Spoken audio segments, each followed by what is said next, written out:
ჯგუფი ელდრაინის საქართველოში დააბრუნდა ევროვიზიის მუსიკალურ კონკურსზე ქართულმა ჯგუფმა წარმატებას კიდევ ერთხელ მიაღწია. ელდრაინმა გასული წლის შედეგი გაიმეორა და ათეულში მოხვდა.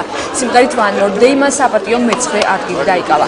ათეულში საქართველოსთან ერთად ბოსნია-ჰერცეგოვინა, ირლანდია, გერმანია და საბერძნეთი გავიდნენ.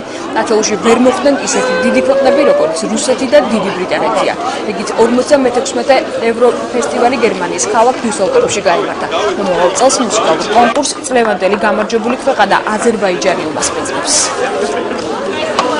გვინდოდა ხუთეულში მოხვედრაც, მაგრამ იცით როგორი ესეთი პოლიტიკური კონკურსია ევროვიზია და მაინც ძალიან დიდი შედეგია, იმიტომ რომ ისეთი ქვეყნები როგორც არის დიდი ბრიტანეთი, გერმანია, რუსეთი და ძალიან ბევრი დიდი ქვეყანა ჩამოვიტოვეთ უკან და შევედით ათეულში და ჩვენთვის ეს ძალიან დიდი მიღწევა. ძალიან სერიოზულად მიუდგენ სამუშაოს და შედეგმაც არ დააყოვნა, რაც ესეც არ არის კიდე მთავარი ადგილი, იმდენად მთავარი არ არის რამდენადაც ის გამოხმაურება, რაც საერთაშორისო პრესას ყოველდღიურად, საერთაშორისო პრესა ყოველდღიურად აქვეყნებდა ვებსაიტებზე, და გაზეთებში ძალიან დიდი ინტერესი შეიმჩნეოდა ჯგუფის მხრივ და მე აი ამ გამარჯვებას მთელი სული და გულით ულოცავ ელდრაინს.